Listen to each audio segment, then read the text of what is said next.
The message came while I stood outside the apartment I once called home. Locks changed. You don't live here anymore. That was it. No greeting, no hesitation, just a sentence from my mother that ended everything. I stared at the screen until my reflection blurred. Then I typed back. How funny you think this is? Haha. 2 days later, their lawyer emailed me. We have a problem. Call immediately. I smiled because by then the problem wasn't mine anymore. Betrayal never arrives loudly. It creeps in, quiet, polite, until you finally notice the knife already buried deep. My family didn't shout when they cut me out. They planned, whispered, smiled, and smiled again. It all began after Dad died.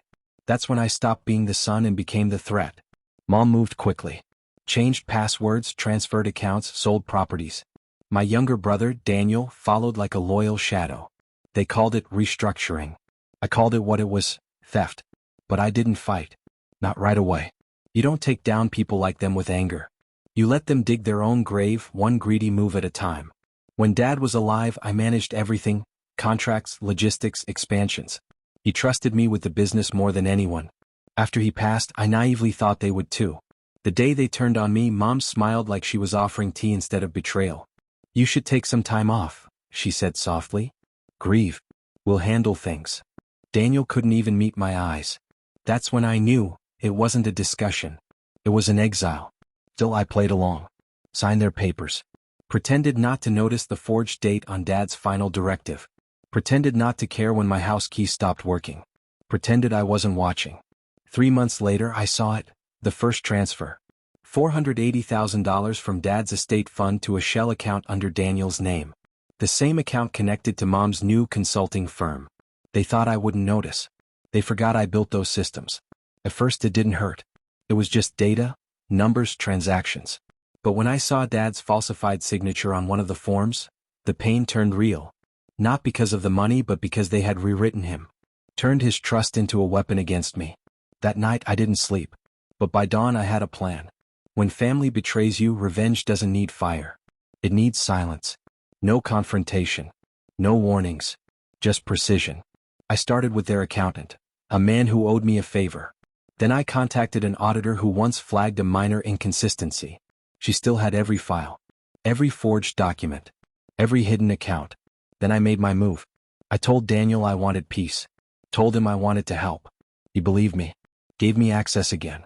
That's when I built the trigger. One hidden line of code in their financial server, a mirrored ledger. Every illegal move they made automatically copied to an encrypted drive only I could access. Then I waited.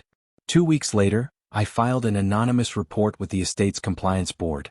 By the time the audit began, Mom and Daniel were on a luxury cruise, celebrating their victory. When they docked, their cards didn't work. Their accounts were frozen. Daniel called, panicking. Something's wrong, the lawyers. I hung up. A week later, their attorney emailed again. We have a problem. Yes, they did. Their firm launched an investigation. Fraud, embezzlement, forged documents. The same lawyer who once ignored me now begged for my cooperation. We met in his glass office downtown. Your mother and brother say you set them up, he said nervously. I smiled. If I had, you wouldn't find the evidence this clean. He didn't argue. He knew. 3 months later, they stood in court. Well, desperate. Exposed. Their lawyer asked me to testify in good faith. I did. Calmly. Clearly. Every transaction, every date, every lie. Mom avoided my eyes. Daniel tried to smile, the same fake grin he wore as a kid when he'd broken something he couldn't fix. The judge called it what it was. Embezzlement and forgery. Every asset reverted. Every stolen dollar gone. Their names blacklisted. When it ended, Mom finally looked at me. You've destroyed this family. I met her gaze. No, Mom. I just showed you what you built. The next morning, I moved into a small apartment. Simple. Quiet.